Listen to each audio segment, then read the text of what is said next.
Hello friends, स्वागत है आपका आज के इस लेक्चर में। आज के इस लेक्चर में हम देखने वाले हैं 60 plus most important question answer, जो कि एसएससी या एनटीपीसी जैसे एग्जाम की दृष्टि से बहुत ज़्यादा इंपॉर्टेंट होने वाले हैं। तो वीडियो को शुरू से लेकर लास्ट तक पूरा देखना है। इसमें मैं सभी क्वेश्चन के आंसर को ठीक से एक्सप्लेन करते हुए चलूंगा। तो वीडियो को शुरू करने से पहले दोस्तों, यदि आपने हमारा टेलीग्राम चैनल ज्वाइन नहीं किया है तो इसको ज्वाइन करने के लिए टेलीग्राम ऐप पर जाकर चैनल को एसएससी इनग्रेव नाम से सर्च करके उसको ज्वाइन कर सकते हैं। इसके अलावा वीडियो के डिस्क्रिप्शन में आपको चैनल का लिंक मिल जाएगा, वहाँ से भी आप इसको ज्वाइन कर सकते हैं। और यहाँ पर आपको अनअकैडमी पर काफ़ी सारे बेनिफिट्स मिल जाते हैं, जैसे कि डेली लाइव क्लास हुआ, इसमें आप अपने एजुकेटर के साथ डिस्कशन करके अपना डाउट क्लियर कर सकते हैं। और लाइव टेस्ट हुआ, इसमें आप देखिए अपनी परफॉर्मेंस का एनालिसिस कर सकते हैं, किस स्तर की आपकी तैयारी हो गई है, ये लाइव टेस्ट के द्वारा आपको पता चलता रहेगा। और जिस भी एग्ज़ाम की तैयारी आप कर रहे हैं उस एग्ज़ाम का कंप्लीट कोर्स आपको उसी के सिलेबस के हिसाब से मिल जाएगा, अनलिमिटेड एक्सेस के साथ। मतलब कोई भी लेक्चर आप कितनी भी बार देख सकते हैं, कोई लिमिट नहीं है उसकी।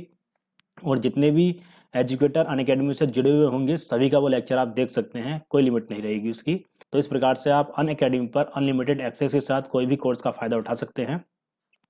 और यहाँ पर यदि आपने अनअकैडमी लर्निंग ऐप अभी तक डाउनलोड नहीं किया तो उसको डाउनलोड कर लीजिए। डाउनलोड करने के बाद जिस भी एग्जाम के कोर्स को आप खरीदना चाहते हैं उसको सेलेक्ट करके खरीद सकते हैं। जैसे कि आपको एसएससी का कोर्स खरीदना है तो एसएससी के कोर्स के लिए आपकी 12 मंथ की फीस होगी यहाँ पर 6,000 रुपये। लेकिन इसमें आप मेरा SHAM कोड यूज करते हो तो आपको 10% का डिस्काउंट मिल जाएगा और उसके बाद आपकी फीस हो जाएगी 5,400 रुपये। यहाँ देख सकते हैं आप, ये 10% के डिस्काउंट के बाद आपकी फीस हो जाएगी 5,400 रुपये। और यदि आपका टारगेट लंबा है, 24 मंथ का टारगेट है, तो आपकी फीस होगी 7,200 रुपये। इसमें भी यदि आप मेरा SHAM कोड यूज करते हो तो आपको 10% का डिस्काउंट मिल जाएगा और उसके बाद आपकी फीस हो जाएगी 2 साल की 6,480 रुपये। मतलब 270 रुपये पर मंथ केवल। इस तरीके से आप अनअकैडमी पर अपने कोर्स का लाभ उठा सकते हैं। तो चलिए आते हैं अपने टॉपिक पर। तो पहला क्वेश्चन है, पश्चिम बंगाल की सीमाएं कितने देशों के साथ लगती है? पश्चिम बंगाल अपने देश का एक राज्य है। पश्चिम बंगाल की सीमाएं कितने देशों के साथ लगती है ये हमको बताना है। देखिए किसी किसी को पता भी होगा, यहाँ कन्फ्यूजन रहता है। कन्फ्यूजन क्यों रहता है, यहाँ मैप में देख लेते हैं हम। कलर चेंज कर लेता हूँ पहले मैं। देखिए यह है वेस्ट बंगाल।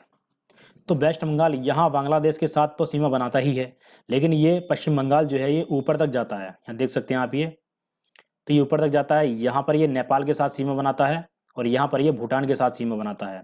ठीक है, तो इस प्रकार से ये 3 देशों के साथ सीमा बनाता है पश्चिम बंगाल। तो इसका आंसर हो जाएगा 3। ऑप्शन सी बिल्कुल ठीक हो जाएगा इसका आंसर। क्वेश्चन नंबर 2 देखते हैं, निम्नलिखित संघ शासित क्षेत्रों में सबसे छोटा क्षेत्रफल में कौन सा है? जो केंद्र शासित प्रदेश हैं उनमें सबसे छोटा कौन सा है क्षेत्रफल की दृष्टि से, वो हमको बताना है।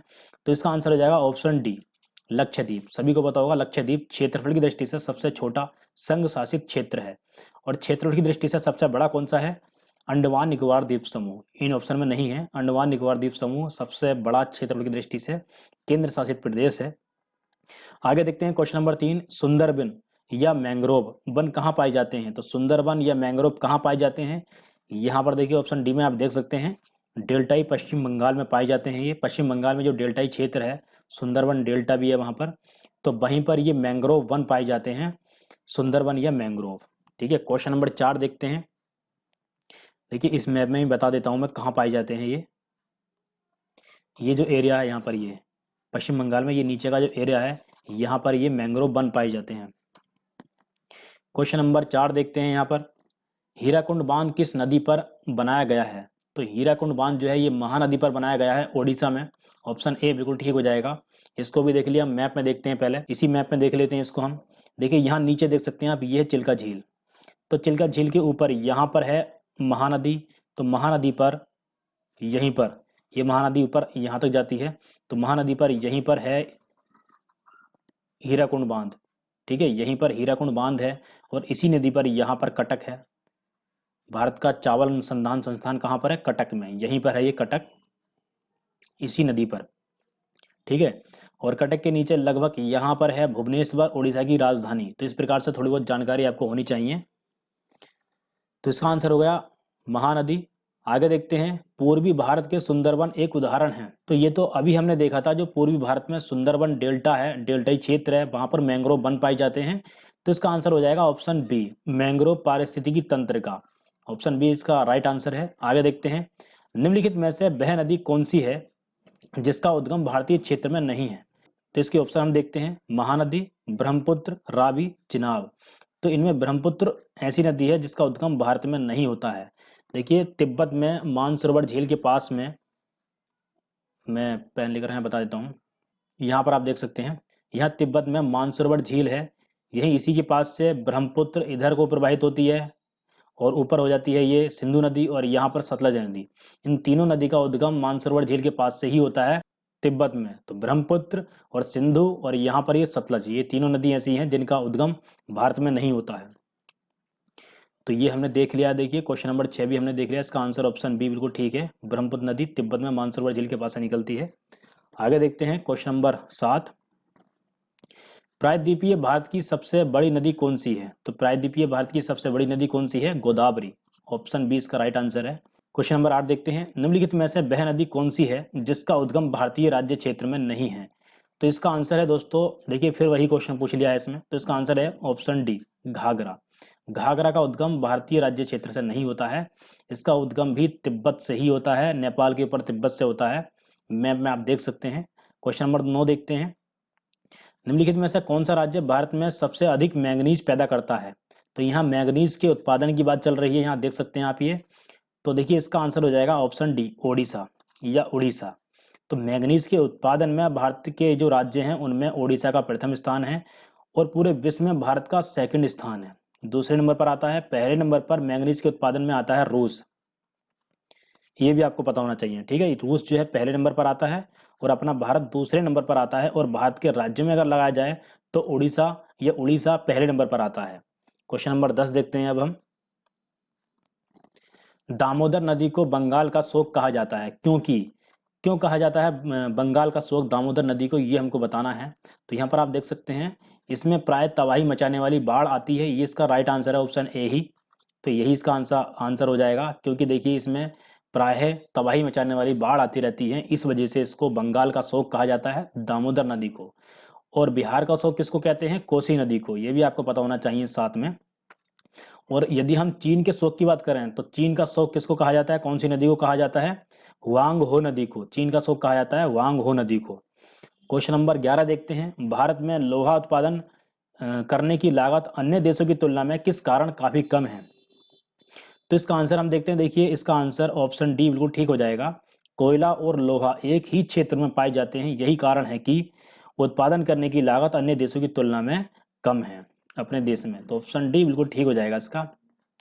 क्वेश्चन नंबर 12 देखते हैं, निम्नलिखित में से कौन सी उच्च भूमि तेलंगाना पठार का अंग नहीं है? तो यहाँ तेलंगाना पठार की बात चल रही है। देखिए चारों ऑप्शन को अगर हम पढ़ेंगे तो हमें खुद ही इसका आंसर पता चल जाएगा। अरावली, तो पहले ऑप्शन में आप समझ गए होंगे कि अरावली कहाँ पर है, राजस्थान में। तो यहाँ अरावली इसका आंसर हो जाएगा, जो कि तेलंगाना पठार का भाग नहीं है। आगे देखते हैं क्वेश्चन नंबर 13, टिहरी बांध को पानी किस नदी से मिलता है? तो टिहरी बांध को पानी किस नदी से मिलता है? भागीरथी नदी से। ऑप्शन बी बिल्कुल ठीक हो जाएगा, भागीरथी नदी पर ही है टिहरी बांध, ये आपको पता होना चाहिए। क्वेश्चन नंबर 14 देखते हैं, निम्नलिखित में से कौन सा बांध विश्व का उच्चतम गुरुत्वीय बांध है? तो इसका आंसर हो जाएगा ऑप्शन सी, भाखड़ा नागल बांध। ये बिल्कुल सही आंसर है इसका, भाखड़ा नागल बांध विश्व का सबसे ऊंचा गुरुत्वीय बांध है। क्वेश्चन नंबर 15 देखते हैं, भारत में सिंचाई की सबसे लंबी नहर का क्या नाम है? तो भारत में सिंचाई की सबसे लंबी नहर कौन सी है? इंदिरा गांधी नहर। ऑप्शन सी बिल्कुल ठीक है, इंदिरा गांधी नहर। इनको हम देखिए ठीक से डिटेल में देख लेते हैं, यहाँ पर आप मैप के द्वारा ठीक से समझ सकते हैं कि इंदिरा गांधी नहर कहाँ पर है, कहाँ से निकाली गई है। तो पहले देखिए हम इस वाले मैप में देखते हैं, कलर चेंज कर लेता हूँ मैं। तो यहाँ पर आप देख सकते हैं, देखिए ये है सतलज नदी, यहाँ पर ये सतलज नदी है, यहाँ से ये यहाँ मानसरोवर झील है। तो मानसरोवर झील के पास से ही ये भारत में यहाँ पर प्रवेश करती है शिपकिला दर्रा से। तो यहीं पर देखिए इस पर यहाँ पर आप देख सकते हैं, ये यहाँ पर है भाखड़ा नागल बांध, हिमाचल प्रदेश में आता है ये भाखड़ा नागल बांध। तो ये इसी नदी पर है। इसके बाद आगे जाके देखिए यहाँ पर इससे ऊपर से एक नदी मिलती है, छोटी सी नदी, जिसका नाम है ब्यास नदी। तो ब्यास नदी जहाँ पर मिलती है, हरिके नामक स्थान है वो। तो हरिके नामक स्थान पर हरिके नामक बांध भी बनाया गया है।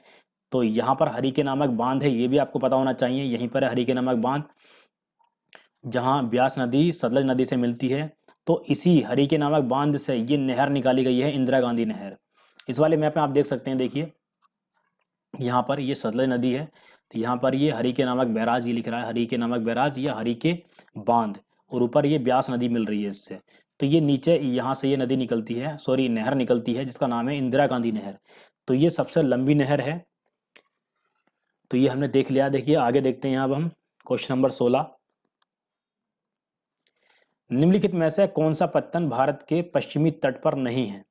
यहाँ बंदरगाह की बात चल रही है जो कि पश्चिमी तट पर नहीं है। तो देखिए नावा सेवा कहाँ पर है? ये पश्चिमी तट पर है। मारमा गांव ये पश्चिमी तट पर है। ये मारमा गांव कहाँ पर है? गोवा में। और नावा सेवा महाराष्ट्र में है। ऑप्शन सी में है तूतीकोरिन। तो तूतीकोरिन कहाँ पर है? ये तमिलनाडु का एक पत्तन है या बंदरगाह है तूतीकोरिन। ये कृत्रिम बंदरगाह है। तो इसका आंसर ऑप्शन सी हो जाएगा, क्योंकि ये पूर्वी तट पर है तमिलनाडु में, कोच्चि केरल में है। तो ये इसका आंसर नहीं होगा। ठीक है, तो राइट आंसर है ऑप्शन सी। क्वेश्चन नंबर 17 देखते हैं। प्रसिद्ध गिर वन कहाँ पाए जाते हैं? तो गिर वन कहाँ पर हैं?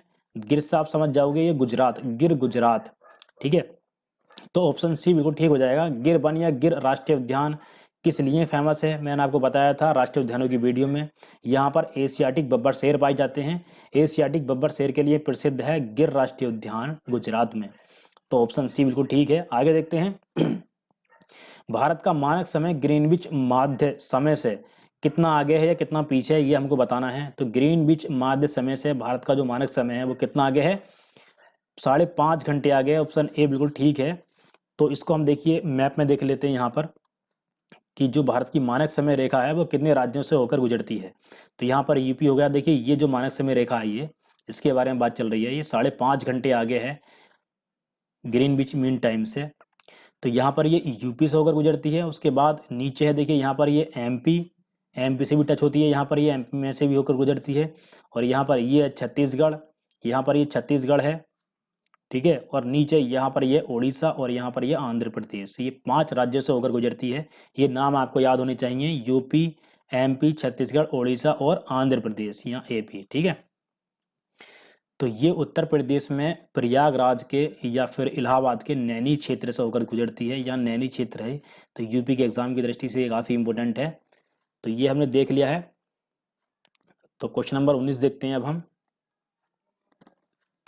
क्वेश्चन नंबर 19 है, निम्नलिखित में से कौन सा पोताश्रय, यहाँ पत्तन की बात चल रही है, तो निम्नलिखित में से कौन सा पोताश्रय प्राकृतिक पोताश्रय नहीं है? तो मैं बंदरगाहों की वीडियो बना चुका हूँ, तो उसमें आपको पता चल गया होगा कौन सा प्राकृतिक है कौन सा कृत्रिम है। तो इसमें देखिए जो प्राकृतिक नहीं है वो हमको बताना है। ये इसमें तीनों कोचीन, मुंबई और पारादीप ये सभी प्राकृतिक हैं। ऑप्शन ए चेन्नई ये कृत्रिम है। सबसे भारत का सबसे पुराना कृत्रिम बंदरगाह है चेन्नई। तो इसका आंसर हो जाएगा ऑप्शन ए। आगे देखते हैं हम क्वेश्चन नंबर 20। जादू घोड़ा की खाने प्रसिद्ध हैं। तो जादू घोड़ा की खाने किस लिए प्रसिद्ध हैं? देखिए ये अभी यूपीपीसीएस के एग्जाम में ही पूछा गया है 2020 में कि जादू घोड़ा की खाने जो है वो किस लिए प्रसिद्ध हैं? वो है यूरेनियम के भंडार के लिए। ऑप्शन डी बिल्कुल ठीक है। जादू घोड़ा की खाने यूरेनियम के भंडार के लिए प्रसिद्ध हैं। क्वेश्चन नंबर 21 देखते हैं। क्षेत्रफल की दृष्टि से निम्नलिखित भारतीय राज्यों में से सबसे अधिक वन आच्छादन किस राज्य का है? तो सबसे ज़्यादा वन कहाँ पर पाए जाते हैं? मध्य प्रदेश में, तो सभी को पता होगा। तो देखिए इसके बारे में थोड़ा सा बता देता हूँ यहाँ पर। अगर हम क्षेत्रफल की बात करें तो क्षेत्रफल की दृष्टि से सबसे ज़्यादा वन मध्य प्रदेश में पाए जाते हैं। अगर हम परसेंटेज की बात करें तो सबसे ज़्यादा वन प्रतिशतता के मामले में सबसे ज़्यादा वन मिजोरम में पाए जाते हैं। ये भी आपको पता होना चाहिए, मिजोरम में। और दूसरे नंबर पर अरुणाचल प्रदेश में। अरुणाचल प्रदेश में दूसरे नंबर पर, दोनों दृष्टि से क्षेत्रफल में और प्रतिशतता में दोनों दृष्टि से अरुणाचल प्रदेश में सबसे ज़्यादा वन पाए जाते हैं दूसरे नंबर पर। तो क्षेत्रफल में आपको पता चल ही गया है कि मध्य प्रदेश पहले स्थान पर है और एपी मतलब अरुणाचल प्रदेश दूसरे नंबर पर है। और प्रतिशतता के मामले में, परसेंटेज के मामले में मिजोरम पहले नंबर पर है और दूसरे नंबर पर आता है अरुणाचल प्रदेश। ठीक है, अब देखते हैं आगे हम। तो यहाँ पर देखिए हमने देख ही लिया था, ये मध्य प्रदेश है और यहाँ पर ये मिजोरम है यहाँ पर, और ये अरुणाचल प्रदेश है। तो ये क्षेत्रफल की दृष्टि से पहले नंबर पर है, दूसरे नंबर पर ये है, और ये परसेंटेज के मामले में पहले नंबर पर है और दूसरे नंबर पर है यही, दोनों मामलों में अरुणाचल प्रदेश। क्वेश्चन नंबर 22 देखते हैं।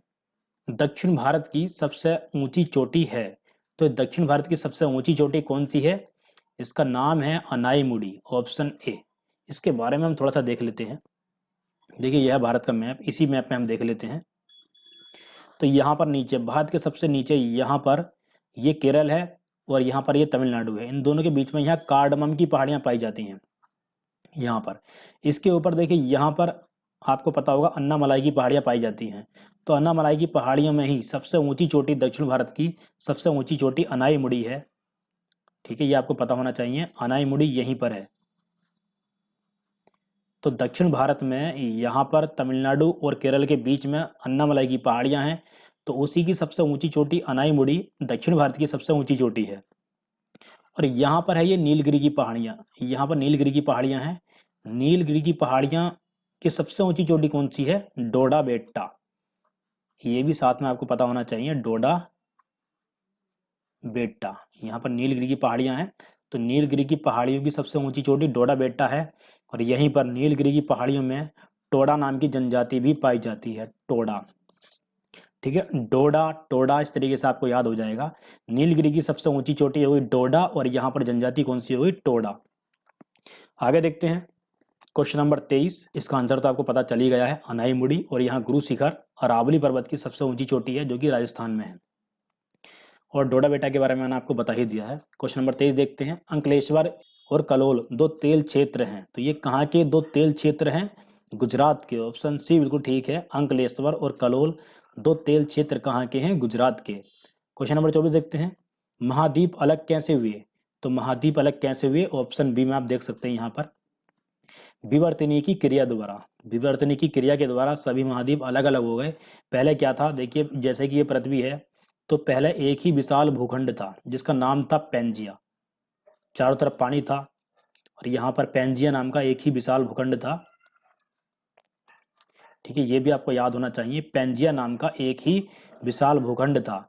तो विवर्तनीय की क्रिया के द्वारा ये अलग अलग हो गए। ठीक है, इस तरीके से ये बढ़ गए थे, तो महाद्वीपों का विकास हुआ। तो इसका आंसर ऑप्शन बी बिल्कुल ठीक हो जाएगा। आगे देखते हैं। देखिए, ये सुमेलित करना है, इधर ये बांध हैं और इधर ये नदियां हैं। तो गांधी सागर बांध कहाँ पर है? चंबल नदी पर। ऑप्शन 4 पर जाके लगेगा ये। जैकबाड़ी गोदावरी पर, नागार्जुन कृष्णा नदी पर, और टिहरी बांध जो है ये भागीरथी नदी पर है। तो टिहरी बांध हो गया भागीरथी नदी पर। तो इसका आंसर कौन सा ठीक हो जाएगा? देखिए, ए तो जा रहा है 4 पर, तो यहाँ पर ए 4 पर है और यहाँ पर ए 4 पर है। उसके बाद बी जा रहा है 3 पर, तो ये यहाँ पर जा रहा है 3 पर, और सब में गलत है। तो ऑप्शन ए बिल्कुल ठीक हो जाएगा इसका। आगे देखते हैं। प्रमुख बांधों का आपको पता होना चाहिए। Question number 26। निम्न में से कौन सा सागरीय राष्ट्रीय उद्यान है? तो यहाँ सागरीय राष्ट्रीय उद्यान हमको बताना है, तो वो है मन्नार की खाड़ी।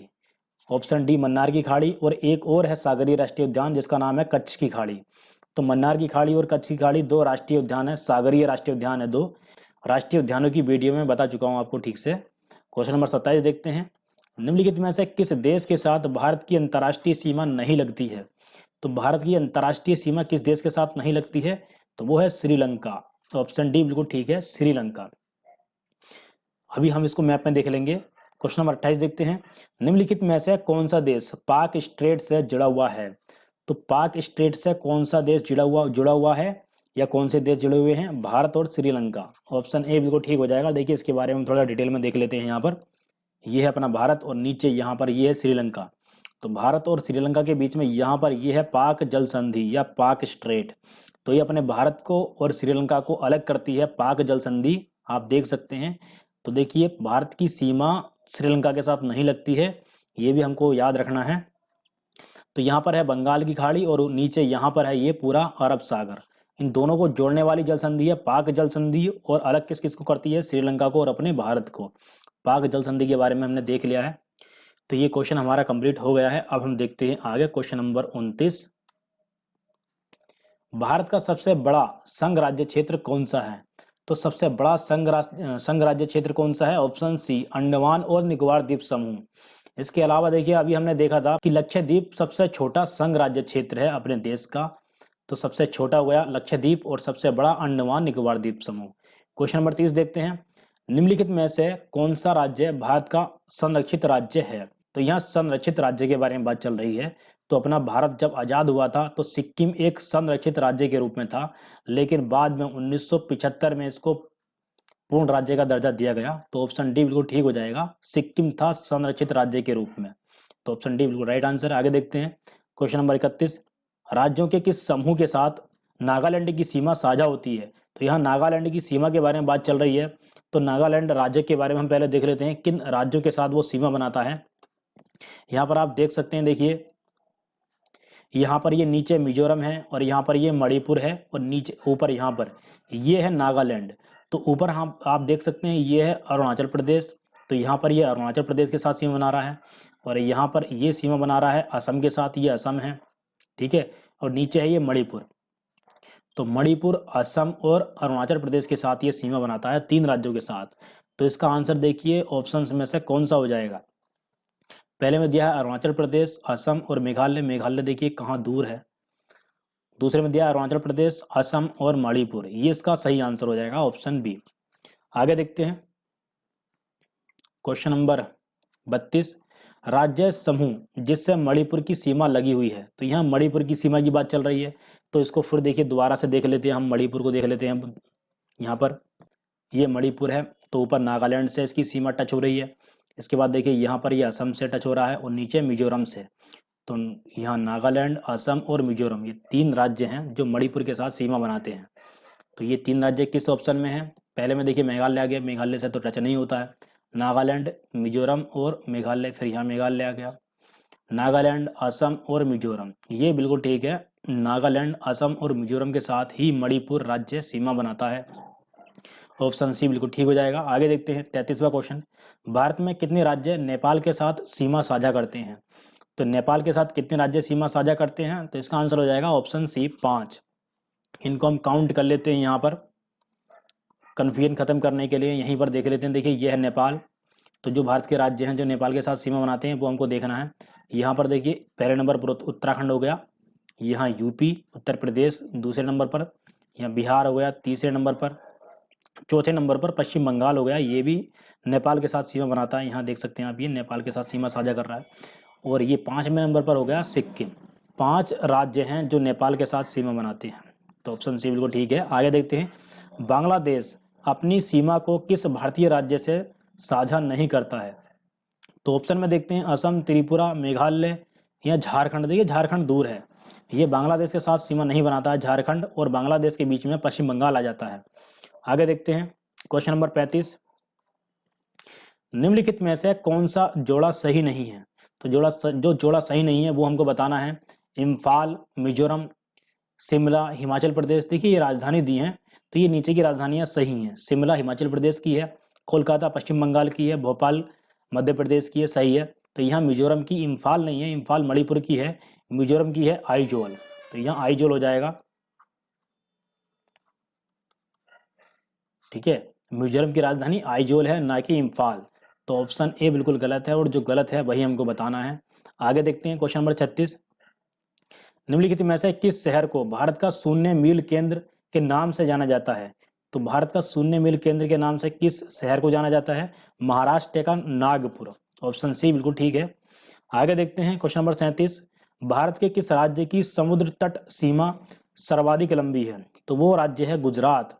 और दूसरे नंबर पर आता है समुद्रीय तट रेखा के मामले में आंध्र प्रदेश, ये दूसरे नंबर पर आता है, पहले पर आता है गुजरात। आगे देखते हैं क्वेश्चन नंबर 38। संघ राज्य क्षेत्र पुदुचेरी की सीमा किसके साथ नहीं लगती है। तो देखिए यहाँ संघ राज्य क्षेत्र पुदुचेरी के बारे में बात चल रही है। तो पुदुचेरी को हम थोड़ा डिटेल में देख लेते हैं। थोड़ा सा यहाँ पर पुदुचेरी के बारे में अक्सर लोगों को पता नहीं रहता है। तो यहाँ हम देखिए एक ट्रिक के साथ में आपको मैं याद करा देता हूँ। आपको एक वर्ड याद करना है, माई पी के, माई पी के। तो ये 4 जिले हैं पुदुचेरी के, ये हमको पता होना चाहिए कहाँ कहाँ पर हैं। एम से है देखिए माहे, माहे केरल में लगभग यहाँ पर है माहे। तो यहाँ पर हो गया माहे, ठीक है। उसके बाद ये केरल में है माहे। उसके बाद आ जाते हैं देखिए 22 से क्या है, 22 से है यनम, यनम है 22 से, जो कि कहाँ पर है, ये आंध्र प्रदेश में लगभग यहाँ पर है यनम, ठीक है। आंध्र प्रदेश में यहाँ पर है यनम, जो कि पुदुचेरी का एक जिला है यहाँ पर यनम। अब पी से हम देखेंगे, देखिए पी से पुदुचेरी, ये तमिलनाडु है, तमिलनाडु में पी से पुदुचेरी यहाँ पर है, ये पुदुचेरी, ये भी हमको पता होना चाहिए पुदुचेरी कहाँ पर है। तो यहाँ हो गया पुदुचेरी, और पुदुचेरी के नीचे यहाँ पर है कराईकल, यहाँ पर हो जाएगा कराईकल। तो ये 4 जिले जो पुदुचेरी के जिले हैं, केंद्र शासित प्रदेश पुदुचेरी के जो जिले हैं 4 जिले, ये हमको पता होना चाहिए। देखिए माई पी के से हम इनको आसानी से याद कर सकते हैं। माहे, यनम और पी से पुदुचेरी और के से हम कराईकल को याद कर लेंगे तो हमारा कन्फ्यूजन खत्म हो जाएगा। तो ये कहाँ पर है ये भी हमको याद होने चाहिए। तो पुदुचेरी के जिले कहाँ कहाँ पर है, देखिए कर्नाटक में नहीं है, तमिलनाडु में, केरल में और आंध्र प्रदेश में है, कर्नाटक में नहीं है। तो ऑप्शन ए बिल्कुल ठीक हो जाएगा। आगे देखते हैं क्वेश्चन नंबर 39। वर्ष में 50 सेंटीमीटर से कम वर्षा वाला क्षेत्र है। तो 50 सेंटीमीटर से कम वर्षा वाला क्षेत्र कौन सा है? तो भारत में सबसे कम वर्षा कहाँ पर होती है? लद्दाख में, लेह में। ऑप्शन बी बिल्कुल ठीक हो जाएगा। मेघालय में तो सबसे ज़्यादा होती है, मेघालय के मासिनराम में सबसे ज़्यादा वर्षा होती है। क्वेश्चन नंबर 40 देखते हैं। बिहार का विषाद या शोक किसको कहा जाता है? तो बिहार का विषाद या शोक किसको कहा जाता है? कोसी नदी को। और यहाँ दामोदर को पश्चिम बंगाल का शोक कहा जाता है। और मैंने बताया था अभी आपको चीन का शोक किसको कहा जाता है? चीन में एक हुआंग हो नदी है, उसको चीन का शोक कहा जाता है। आगे देखते हैं क्वेश्चन नंबर 41। हीरे की खानें पाई जाती हैं। तो हीरे की खान कहाँ पर है? मध्य प्रदेश में पन्ना में हीरे की खान है। ऑप्शन डी बिल्कुल ठीक हो जाएगा। मध्य प्रदेश के पन्ना जो है ये हीरे की खान है।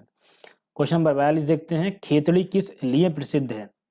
तो खेतड़ी है, देखिए खेतड़ी राजस्थान में एक जगह है, तो वहाँ तांबे का उत्पादन होता है, तांबे की खान है खेतड़ी, इसलिए प्रसिद्ध है। ऑप्शन सी बिल्कुल ठीक है, तांबे के लिए। आगे देखते हैं 43। किस नगर को भारत की सिलिकॉन घाटी कहा जाता है? तो ये कहा जाता है बेंगलुरु को। ऑप्शन डी बिल्कुल ठीक है। क्वेश्चन नंबर 44 देखते हैं अब हम। 2011 की जनगणना के अनुसार भारत के किस राज्य की जनसंख्या सबसे कम है? तो 2011 की जनगणना की बात चल रही है, मतलब लास्ट में जो जनगणना हुई है, तो इसका आंसर हो जाएगा ऑप्शन डी, सिक्किम। सिक्किम की सबसे ज़्यादा कम जनसंख्या है 2011 की जनगणना के अनुसार। और सबसे ज़्यादा कहाँ की है? यूपी की। आगे देखते हैं क्वेश्चन नंबर 45। भारत के किस राज्य में वन अनुसंधान संस्थान है? तो भारत के किस राज्य में? तो उत्तराखंड में, देहरादून में है। देखिए उत्तराखंड में देहरादून जो जगह है, शहर है, वहां पर वन अनुसंधान संस्थान है। तो ऑप्शन डी बिल्कुल ठीक हो जाएगा। Question number 46। तिब्बत में मानसरोवर झील के पास जिस नदी का स्रोत है वह है। तो मानसरोवर झील के पास से तीनों नदियां निकलती हैं, ये ब्रह्मपुत्र, सतलज और सिंधु। तो तीनों इसका आंसर हो जाएंगे। तो ऑप्शन डी में दिया है उपयुक्त सभी, यहाँ पर ये उपयुक्त सभी, ऑप्शन डी बिल्कुल ठीक हो जाएगा। आगे देखते हैं क्वेश्चन नंबर 47। निम्न में भारत का सबसे ऊंचा स्थान है। तो भारत का सबसे ऊंचा स्थान निम्न में से कंचनजंगा है। वैसा तो देखिए केटू है जो कि लद्दाख में है, केटू वो भारत का सबसे ऊंची चोटी है, लेकिन वो ऑप्शन में नहीं है। तो यहाँ पर इसका आंसर हो जाएगा कंचनजंगा, ऑप्शन ए, जो कि सिक्किम में है। आगे देखते हैं भारत की उच्चतम वार्षिक वर्षा कहाँ पर दर्ज की गई है? तो उच्चतम वार्षिक वर्षा कहाँ दर्ज की गई है? ऑप्शन में आप देख सकते हैं मेघालय। मैंने अभी आपको बताया था मेघालय के मासिनराम में उच्चतम वर्षा दर्ज की गई है। ऑप्शन डी बिल्कुल ठीक है इसका आंसर। क्वेश्चन नंबर 49 देखते हैं। काजीरंगा राष्ट्रीय उद्यान किस जानवर के लिए प्रसिद्ध है? तो काजीरंगा राष्ट्रीय उद्यान असम में है एक राष्ट्रीय उद्यान, ये एक सींग वाले गैंडे के लिए प्रसिद्ध है। ये क्वेश्चन बहुत ज़्यादा पूछा जाता है एग्जाम में। काजीरंगा राष्ट्रीय उद्यान कहाँ पर है ये भी आपको पता होना चाहिए, और ये किस लिए प्रसिद्ध है ये भी आपको पता होना चाहिए।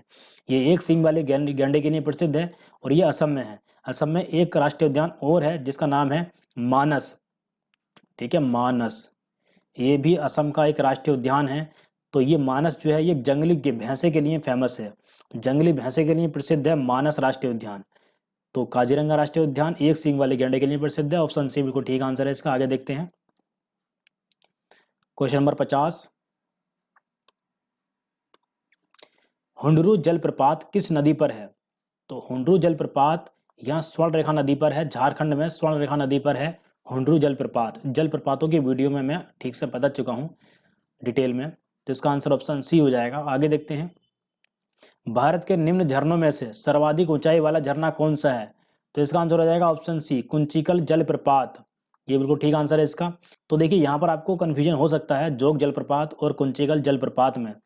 तो ये अगर दोनों आपको ऑप्शन में दिख जाते हैं तो आपको कुंचिकल जलप्रपात आंसर लगाना है। अगर ये नहीं होता है ऑप्शन में तो आपको जोग जलप्रपात लगाना है। तो ये दोनों ऑप्शन में दिए हैं तो इसका आंसर हो जाएगा ऑप्शन सी, कुंचिकल जलप्रपात। आगे देखते हैं टोडा जनजाति कहाँ पाई जाती है? तो टोडा जनजाति नीलगिरी की पहाड़ियों पर पाई जाती है, इसका तो मैं आपको ठीक से बता चुका हूँ। नीलगिरी की पहाड़ियों की सबसे ऊंची चोटी डोडा बेट्टा है, तो वहीं पर टोडा नाम की जनजाति पाई जाती है। आगे देखते हैं, देखिए यहाँ पर मैंने आपको बताया था, दोबारा थोड़ा सा रिपीट कर देता हूँ। यहाँ कार्डमम की पहाड़ियाँ हैं नीचे, यहाँ पर नीलगिरी की पहाड़ियाँ हैं, सॉरी यहाँ पर है अन्नामलाई की पहाड़ियाँ, और यहाँ पर है नीलगिरी की पहाड़ियाँ। नीलगिरी की पहाड़ियों की सबसे ऊंची चोटी है डोडा बेट्टा, डोडा बेट्टा, ठीक है। तो यहाँ नीलगिरी की पहाड़ियों पर यहीं पर पाई जाती है टोडा नाम की जनजाति। तो ये क्वेश्चन हमारा हो गया है। आगे देखते हैं अब हम क्वेश्चन नंबर 53, दक्षिण भारत की वृद्ध गंगा किस नदी को कहा जाता है? तो इसका आंसर हो जाएगा ऑप्शन बी, गोदावरी को दक्षिण भारत की वृद्ध गंगा कहा जाता है। क्वेश्चन नंबर 54 देखते हैं, थालघाट दर्रा किसे जोड़ता है? तो थालघाट दर्रे के बारे में मैं आपको यहाँ मैप में बता देता हूँ। देखिए यहाँ पर महाराष्ट्र है, ये महाराष्ट्र में यहाँ पर मुंबई है, तो यहाँ मुंबई हो गया, और मुंबई के ऊपर यहाँ पर है नासिक, यहाँ नासिक, और नीचे यहाँ पर है पुणे। तो ऊपर मुंबई को नासिक से जोड़ने वाला जो दर्रा है वो है थालघाट, और मुंबई को पुणे से जोड़ने वाला जो दर्रा है उसका नाम है भोर घाट, ठीक है। यहाँ थालघाट और भोर घाट में कन्फ्यूजन रह सकता है। तो देखिए हिंदी वर्णमाला में जो पहले आता है वही ऊपर है, था भा से पहले आता है वही ऊपर है, तो यहाँ आपको कन्फ्यूजन खत्म हो जाएगा, आपका कन्फ्यूजन। तो मुंबई को नासिक से जोड़ने वाला जो दर्रा है वो थालघाट है, और मुंबई को पुणे से जो जोड़ने वाला दर्रा है वो भोर घाट है। आगे देखते हैं अब हम क्वेश्चन नंबर 54 का आंसर हमें पता चल गया है। तो जो थालघाट दर्रा है वो मुंबई को नासिक से जोड़ता है, ऑप्शन बी बिल्कुल ठीक है। आगे देखते हैं, काराकोरम दर्रा कहाँ पर स्थित है? तो ये लद्दाख में है। क्वेश्चन नंबर 56 देखते हैं, निम्नलिखित में से कौन सम्मिलित नहीं है? तो देखिए ये हमें देखना है, दीनदयाल ये क्या दिए हैं? ये पत्तन दिए हैं, ये बंदरगाह या पत्तन दिए हैं। तो दीनदयाल या कांडला ये बंदरगाह कहाँ पर है? गुजरात में। तो ये एक ज्वारीय बंदरगाह है, बंदरगाहों की वीडियो मैंने आपको बताया था ठीक से। तो ये तो ठीक है, जो गलत है वो हमको बताना है, जो सुमेलित नहीं है। तो ये तो ठीक हो गया, ठीक है। आगे दिया कोच्चि, तो ये एक प्राकृतिक बंदरगाह है, ये भी बिल्कुल ठीक है। ऑप्शन सी में देखते हैं, जवाहरलाल नेहरू पोर्ट, ये भारत का एकमात्र मशीनीकृत बंदरगाह है, ये भी हमने देखा था। जो भारत में महाराष्ट्र में नावा सेवा है या जवाहरलाल नेहरू पोर्ट है, दोनों नामों से जाना जाता है। तो ये भारत का एकमात्र मशीनीकृत बंदरगाह है, तो ये बिल्कुल ठीक हो गया। ऑप्शन डी में हम देखते हैं, चेन्नई भारत का सबसे गहरा बंदरगाह है या पत्तन है? तो ये गलत है, चेन्नई नहीं है भारत का सबसे गहरा, भारत का सबसे गहरा है विशाखापट्टनम। तो ऑप्शन डी ठीक हो जाएगा, जो सुमेलित नहीं है वही हमको बताना है। 57 में हमें देखना है, दीनदयाल या कांडला बंदरगाह स्थित है? तो ये है कच्छ की खाड़ी में, गुजरात में कच्छ की खाड़ी में ये स्थित है, कांडला या दीनदयाल बंदरगाह। क्वेश्चन नंबर 58 देखते हैं, निम्नलिखित में से किसको दक्षिण भारत की गंगा कहा जाता है? तो दक्षिण भारत की गंगा किसको कहा जाता है, कौन सी नदी को कहा जाता है? ये कहा जाता है कावेरी को, ऑप्शन ए बिल्कुल ठीक हो जाएगा। आगे देखते हैं क्वेश्चन नंबर 59, निम्नलिखित में से किसको रहस्यमय झील कहा जाता है? यहाँ रहस्यमय झील की बात चल रही है, तो रहस्यमय झील किसको कहा जाता है? रूपकुंड झील को, ऑप्शन सी बिल्कुल ठीक है। रूपकुंड झील जो है ये उत्तराखंड में है। तो देखिए इस झील में कंकाल पाए जाते हैं, बहुत ज़्यादा कंकाल मिले हैं, मानव के बहुत ज़्यादा कंकाल यहाँ पर मिले हैं, इसलिए रूपकुंड झील को रहस्यमय झील कहा जाता है, और ये कहाँ पर है? उत्तराखंड में। क्वेश्चन नंबर 60 देखते हैं, कौन सा तट पूर्वी घाट का नहीं है? तो यहाँ तटों की बात चल रही है, देखिए कौन सा तट पूर्वी घाट का नहीं है? जो पूर्वी घाट का नहीं है वो हमको बताना है। तो यहाँ कोरोमंडल तट ये पूर्वी घाट का है, उत्तरी सरकार तट ये पूर्वी घाट का है। तो ऑप्शन सी में दिया है मालाबार तट, ये पश्चिमी घाट का है। जो केरल का तट है उसको कहा जाता है मालाबार का तट। तो ऑप्शन सी हो जाएगा, जो पूर्वी घाट का नहीं है वो हमको बताना है, ये पश्चिमी घाट में है, ठीक है। क्वेश्चन नंबर 61 देखते हैं, भूपेन हजारिका सेतु किस नदी पर है? तो देखिए भूपेन हजारिका सेतु जो है ये ऑप्शन ए लोहित पर है। लोहित एक ब्रह्मपुत्र नदी की सहायक नदी है लोहित, तो यहीं पर इसी पर है भूपेन हजारिका सेतु। ये पहले ढोला सादिया सेतु के नाम से जाना जाता था। भारत का सबसे लंबा सेतु है ये भूपेन हजारिका सेतु। तो इस सेतु का एक हिस्सा अरुणाचल प्रदेश में है और दूसरा असम में है, ये भी आपको पता होना चाहिए इस सेतु के बारे में। आगे देखते हैं क्वेश्चन नंबर 62, कार्डमम पहाड़ियां जिन राज्यों की सीमाओं पर स्थित हैं वह हैं तो ये केरल और तमिलनाडु की सीमा पर स्थित है, ऑप्शन सी बिल्कुल ठीक हो जाएगा। ये 2 बार बता चुका हूँ इस लेक्चर में ही। आगे देखते हैं, निम्नलिखित में से कौन झील और राज्य सम्मिलित हैं? तो देखिए एक तरफ झील दी है और एक तरफ राज्य है। तो ऑप्शन ए में दिया है लोकटक और मणिपुर, तो लोकटक झील मणिपुर में है, ये बिल्कुल ठीक है। तो इसका आंसर ऑप्शन ए ही हो गया। तो फ्रेंड्स आज के लेक्चर में बस इतना ही। मैं ये उम्मीद करता हूँ आपको ये लेक्चर पसंद आया होगा। तो वीडियो को पूरा देखने के लिए थैंक यू दोस्तों, और यदि आपने हमारा चैनल सब्सक्राइब नहीं किया है तो चैनल को सब्सक्राइब करके बेल आइकन पर क्लिक कर दीजिए, जिससे कि आने वाली सारी इंपॉर्टेंट वीडियोज़ के लिंक आपको मिलते रहेंगे। तो थैंक यू दोस्तों, मिलते हैं नेक्स्ट वीडियो में।